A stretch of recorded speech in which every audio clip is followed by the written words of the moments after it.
Hello, if you could please state your name and your project that you submitted to the festival, that would be great. Absolutely. I am Angela Lambru, and my project is The Kid Bull Story. If you could provide the meaning behind the project, that would also be great. Sure. So, The Kid Bull Story is a podcast. It's a storytelling podcast, and it is fun, humorous, but with a meaningful message in each episode. And the the reason I got involved in a podcast is because it's the easiest way and the most cost-effective way to tell a story. Originally, my idea was to get this made into a short film, but that's very expensive. The Kid Bull Story deals with the treatment/mistreatment of animals. Mm. Um, have you always been passionate about taking care of animals? Great question. And yes, and actually this morning I was getting in touch with some politicians regarding the harassment of some of the people on this block for feeding the stray cats.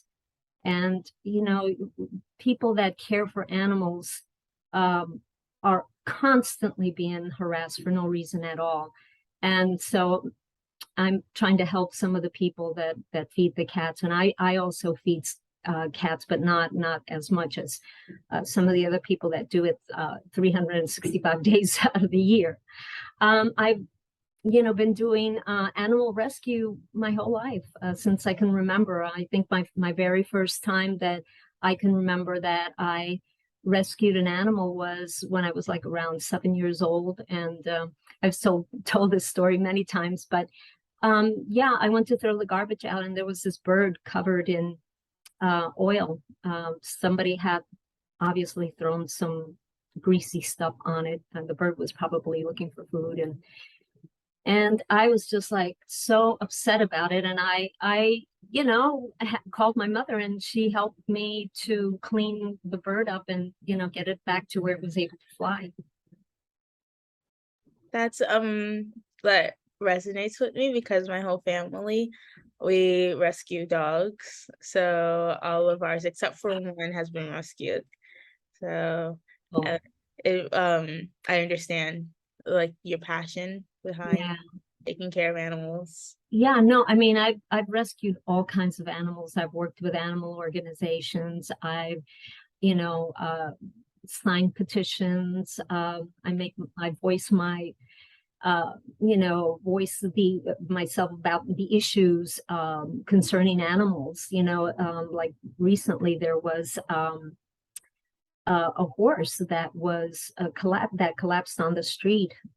So I was able to write to the powers that be. But it's hard when you're always dealing with politicians, and it's really Mhm. difficult. You want to reach out to people that really don't understand or don't care, Mhm. and yeah, that's the challenge. Yeah.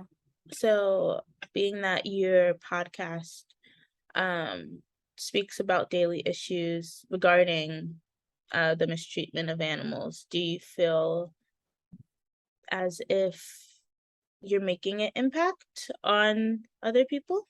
Like a big um So one of the challenges, of course, is, as an artist is creating your project.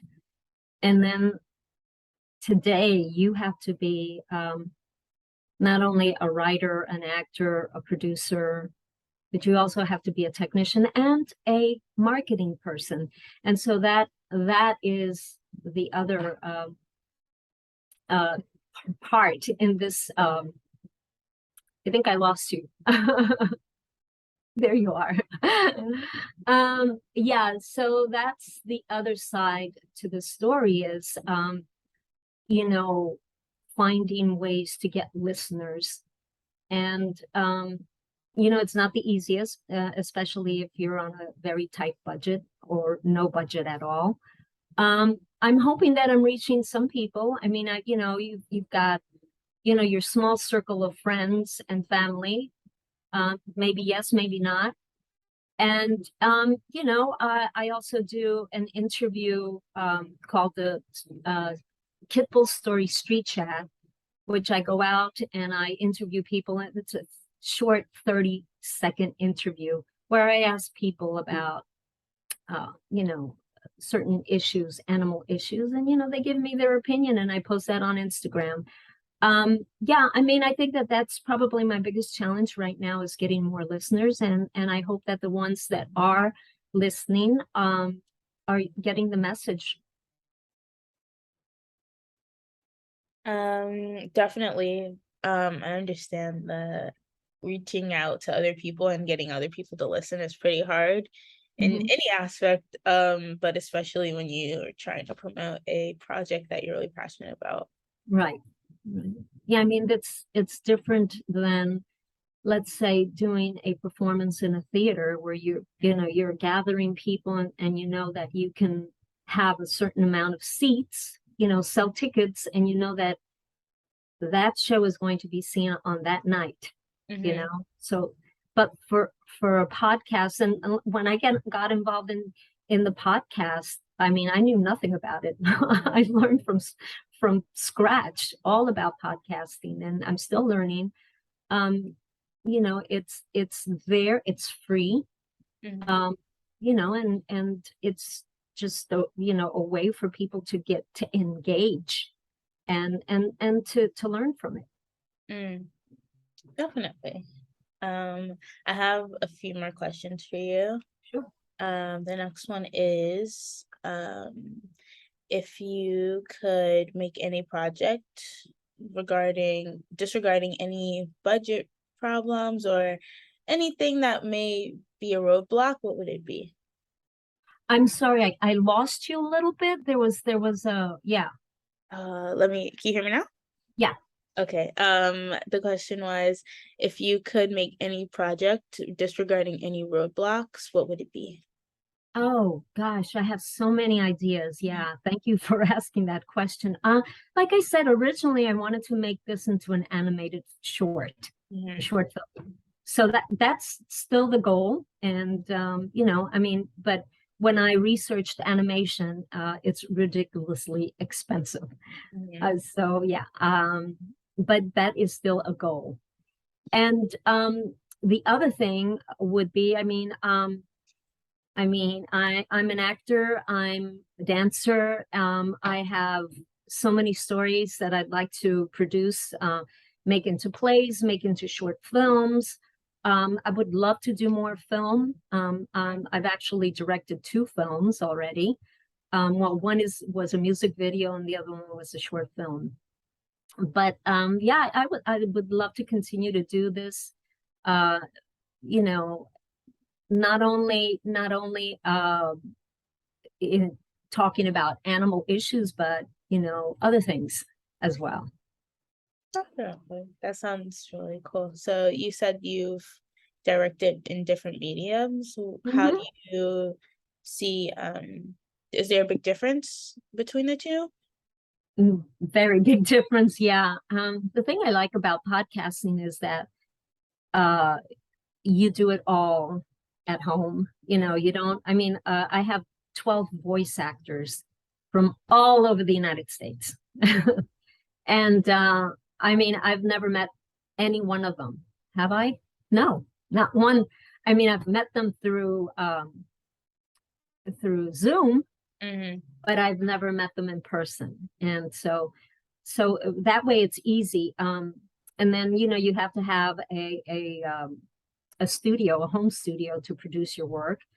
And but if you're doing film, you have to look for a location. You have to. It's a bigger project, much bigger project, and I think it's a lot more challenging. Regarding the challenging part, it's more challenging to do music videos. Yeah, I mean, I was just the director. I wasn't the producer or the writer in the music video, but yeah, I mean, you have to find, just like it's like a mini movie. You have to Yeah. find the location, you have to find the crew, you have to provide for the crew, money, food, Mhm. and also for the location. Sometimes you have to pay for a space that you're going to use. Mm. And then of course there's also all the technical aspect that goes behind creating that short, whatever it is, film or music video. Mm. There's a lot of work that goes behind the scenes before you start in, Yeah, pre-production. definitely like storyboarding. Yeah, Exactly. yeah. And my last question for you is, what do you see yourself doing next? It can be this project, another project, anything you're passionate about. Well, I'm definitely going to continue with the Kitbull story. I'm going to focus a lot on uh, the marketing. But right now we're basically at the beginning of season 3 of the Kitbull story. So please, please listen to it because it's got wonderful stories. They're a lot of fun. So continue with the Kitbull story. But I also have a short film that I'm hoping to produce. I've got it all written out. I've got my crew. So it's just securing a day to go out and do it. So it also deals with animal issues, because right now that's what's in my heart, you Mm-hmm. know. And then I also have another short story that I would like to make into a play, and it involves dance. Nice. It sounds really fascinating and exciting. Yeah, yeah, it is. I love creating. I love getting out there and making a dream become a reality. So Mm-hmm. that's the whole thing. Definitely. That was my dog, if you heard that. But yes, thank you so much for interviewing with us. I really appreciate your time. Thanks a lot, Symphony. Appreciate yours as well. Thank you. Take care.